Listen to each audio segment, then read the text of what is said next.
RTP.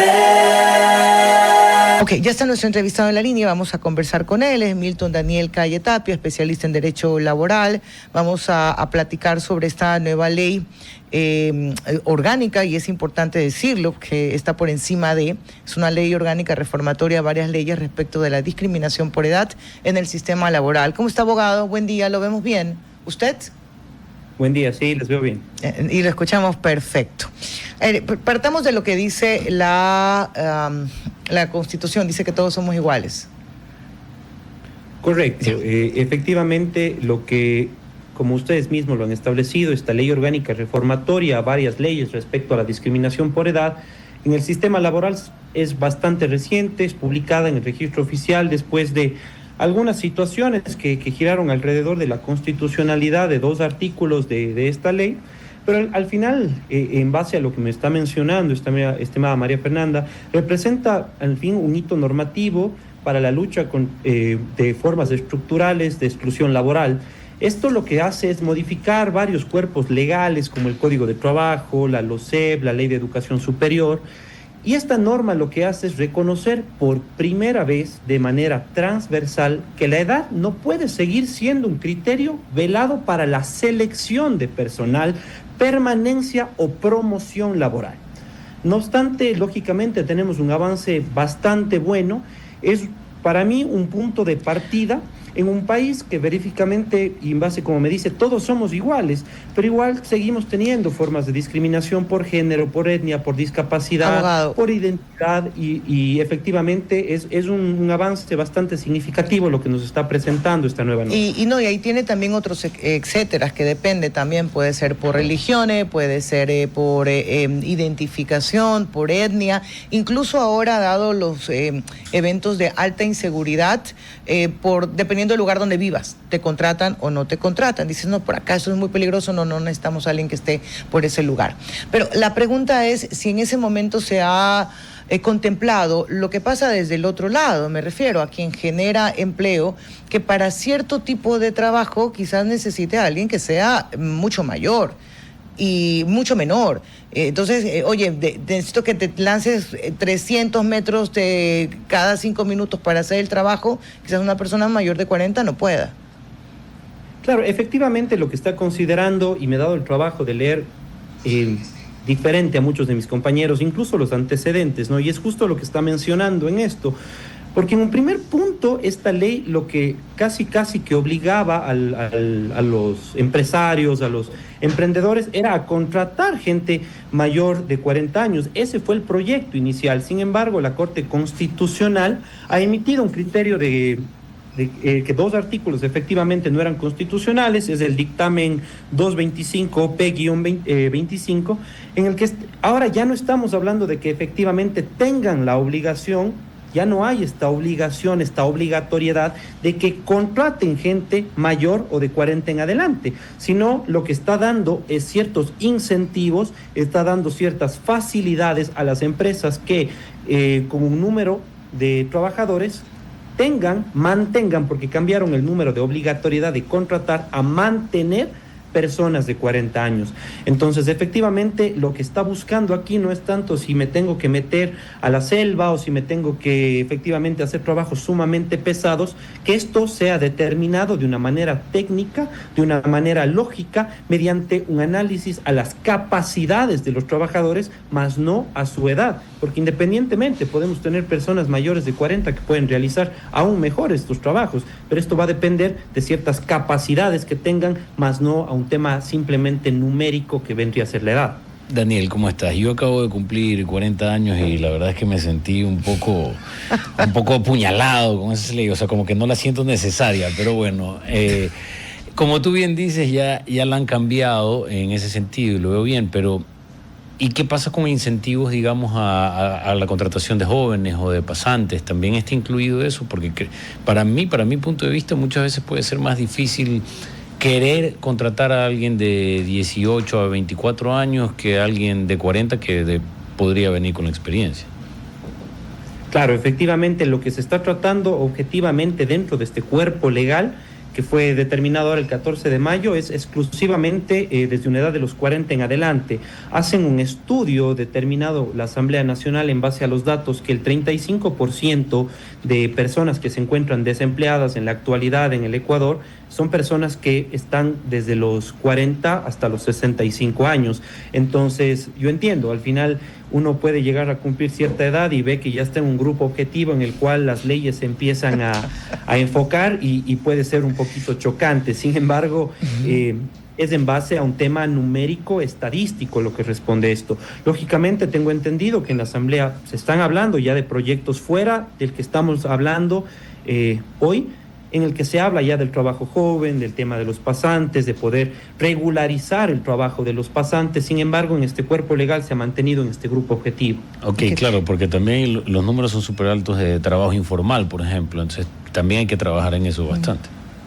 Y es lo que está buscando, ¿no? Porque los números de trabajo informal, como les digo, es un 35% del total de trabajo informal, está entre estas edades. Entonces lo que se está buscando efectivamente es que estas edades traten ya de un porcentaje bastante alto, iniciar ya una formalidad, a una garantía de derechos, y no solo eso, tratar de que lo que ha pasado en muchísimas empresas, ¿no? Uno llega y cumple cierta edad y empiezan a tratar la forma en la que pueden empezar a ir desvinculándoles, ¿no? Incluso lo que está buscando en específico en el capítulo 2, cuando hablamos de la Ley Orgánica del Servicio Público y en la Ley Orgánica de Educación Superior, nos dice y llama a los empleadores, a los administradores, a que eviten todo este tipo de actividades mediante el cual, por ejemplo, a un docente, vamos a la Ley de Educación Superior, le empiezan a bajar la carga horaria, le empiezan a quitar horas clase. ¿Para qué? Para que efectivamente termine renunciando o por razones de edad le obliguen a la jubilación o actividades a las cuales no fue contratado.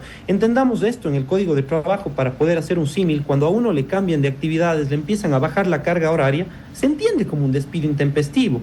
No expreso, pero sí tácito. Entonces, está buscando esta ley es ya no solo decirles mantengan, sino está prohibido, porque ya establece prohibiciones a los empleadores, tanto en la ley, en el Código de Trabajo, tanto en la LOCEP, tanto en la Ley de Educación Superior, para que eviten todo este tipo de actividades. ¿Prohíben, la palabra es prohibición o te sugieren?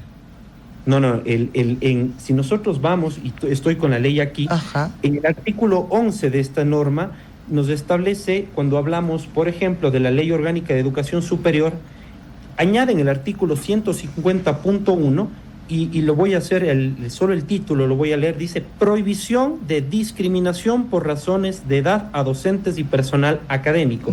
Lo mismo lo hacen en la Ley Orgánica de Servicio Público, incluso establecen que el empleador Milton, solo algo, pero ¿qué tan fácil resulta para el empleado demostrar que hay una especie de acoso? Me voy al ejemplo del maestro, porque dependiendo de la carga horaria recibirá su remuneración. No así en el sector privado, donde tu sueldo no te lo pueden tocar. O sea, así estés trabajando menos horas, no te pueden modificar tu sueldo. Pero ¿cómo demuestro yo que evidentemente la institución o la unidad educativa me está disminuyendo mis cargas horarias como una forma de acoso y no como una necesidad del plantel?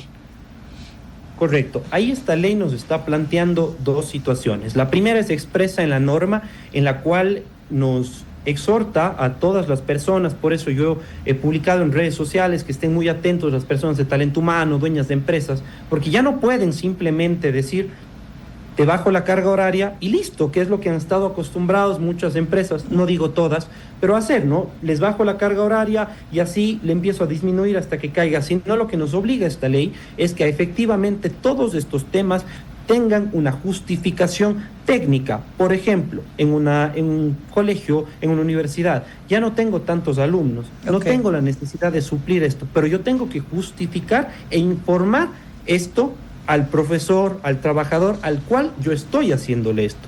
Y segundo, lo que establece esta normativa es que efectivamente, no establece, directamente, pero yo tengo, como abogado, si yo fuera abogado de ese trabajador, yo tengo las notificaciones mediante las cuales yo tenía, por decirle, 20 horas a la semana de clase, y sin razón aparente o justificativo me empiezan a bajar a 18, 17, 16.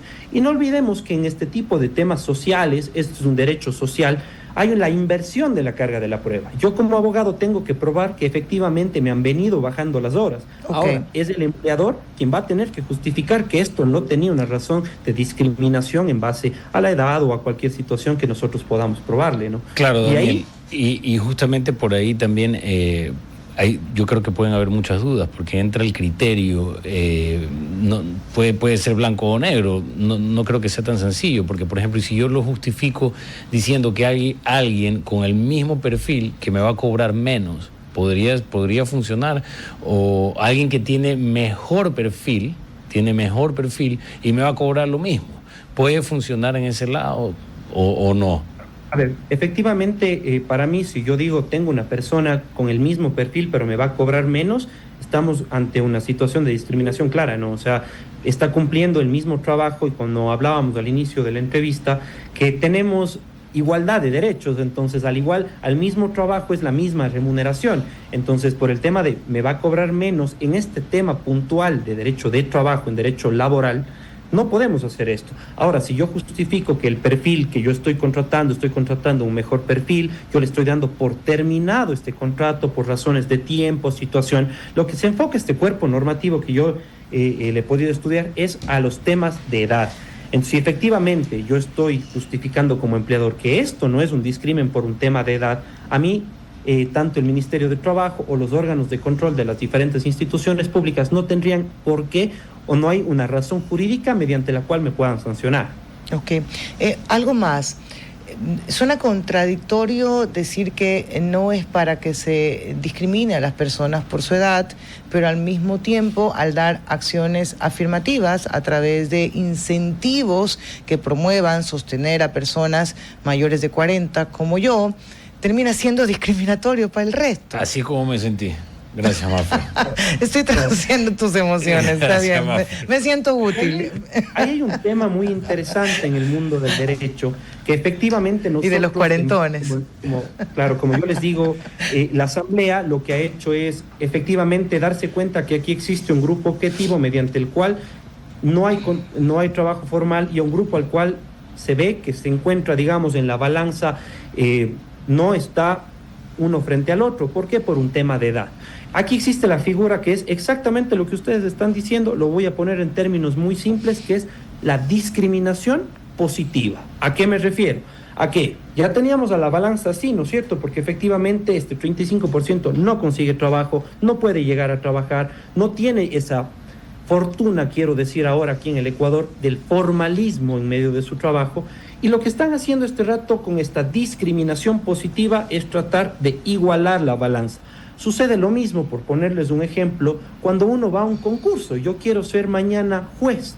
Si yo quiero ser juez, por ejemplo, y demuestro que soy parte de un grupo establecido por la Constitución, está en el artículo 11, son mujeres, miembros de comunidades indígenas que efectivamente han sido grupos históricamente discriminados, les dan un punto, les dan 2 puntos más. ¿Para qué? Para poder fomentar esta discriminación positiva, tratar de inclinar un poquito la balanza. Ahora, el tema de por qué 40 y no 50 responde a términos numéricos. Dale, pero solo para ponerme como ejemplo, para no incomodar a nadie, si yo fuera a participar, tengo un punto por mujer, luego por una, ¿cómo puede ser?, por identificación negra, 2, y si me da y me declaro lesbiana son 3 puntos. O sea, yo digo, qué chévere por mí, y la edad, pero, y la edad ya son 4 puntos, pero qué pena por los demás.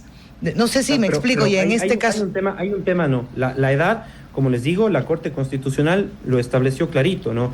Claro que la discriminación positiva estaba hasta cierto punto exagerada, tirando a lo inconstitucional. Lo que no es que va a ingresar por un tema de edad, ¿no? Lo que obliga a la ley simplemente es a mantener a su personal, a evitar el despido de ese personal, que es el tema, que es lo que está sucediendo. Milton, ¿y qué pasa si yo no, el incentivo que tú me das o esta acción afirmativa, pues a mí no me sirve porque yo prefiero tener a trabajadores más jóvenes? ¿Cuáles son las sanciones? Si es que las sanciones, efectivamente, lo que está estableciendo son sanciones pecuniarias que rondan entre los 10 a 20 dólares diarios de lo que establece la ley, hasta el momento en el cual, después de esta inspección que realizaría el Ministerio de Trabajo, se sea superada esta irregularidad que ya es sancionada y determinada dentro de la ley. Sin embargo, esto se ve desde dos panoramas, ¿no? Hay que, siempre la ley va a tener que tener su parte coercitiva para poder entender y garantizar el cumplimiento de la misma. Milton, en derecho comparado, ¿ha servido leyes de este tipo con lo que se presenta como incentivos? ¿Sirve realmente para mantener el trabajo de las personas cuarentonas como yo? Claro, históricamente nosotros tenemos casos como principalmente en Europa del Este o en la Europa Alta, en países nórdicos donde efectivamente se ha buscado, ahí sí en las dos maneras, ¿no? Por eso yo digo, este es un primer paso. Se ha dado la forma de mantener a las personas de mayor edad garantizando su trabajo y de igual manera garantizar el ingreso a personas mucho más jóvenes que puedan aportar a la empresa. Pero efectivamente esto ha dado resultados ya en Europa, en España, en Suecia. Sin embargo, aquí me permito ser un poquito más crítico. La sociedad ecuatoriana es un hito completamente aparte, digno de un estudio de sociólogos que efectivamente nos determinen, ¿no? Y esto solo el tiempo nos lo dirá si efectivamente la medida tiene un índice mediante el cual este 35% que es con el que arrancamos la ley se ve reducido o no. Pero en sí, yo lo que quiero explicarles a ustedes es, esta es la medida, esto es cómo se va a dar, esperemos que efectivamente pueda dar buenos resultados, porque ya lo ha dado en otros países. Sin embargo, las normas y las leyes, cuando uno estudia derecho, siempre va a tener que tener conciencia de que no todo es saber si funciona en un país o funciona en otro, sino efectivamente las sociedades son distintas, las personas son diferentes y veamos cómo vamos avanzando, ¿no? Solamente algo para saber si me pueden votar o no. ¿Eso aplica para el sector privado o solo se queda en la LOCEP? No, y es lo que yo les decía al inicio. El capítulo 1 es para el Código de Trabajo. Ok, perfecto. Privado, y los siguientes es LOCEP y Ley Orgánica de Educación Superior. Quedó clarísimo. Yo me despisté entonces. Milton, muchísimas gracias por haber compartido con nosotros. No, estimada, muchísimas gracias por invitarme, solo por dejarles un mensaje final. Efectivamente, para mí, y desde un punto muy personal, el Estado empieza a cerrar brechas históricas al imponer medidas vinculantes que obligan a repensar la gestión de talento humano desde parámetros de equidad y experiencia acumulada. Sin embargo, la discriminación laboral no se agota con la edad. Tenemos todavía discriminación a mujeres, personas con discapacidad, pueblos y nacionalidades indígenas y un sinnúmero de grupos y colectivos que también tienen barreras persistentes. Esta ley sí es un primer peldaño en una escalera más amplia de transformaciones necesarias para alcanzar un sistema laboral más inclusivo, justo y realmente democrático. Muchísimas gracias por este espacio. A usted, Milton, Daniel Calle Tapia, por habernos acompañado. RTP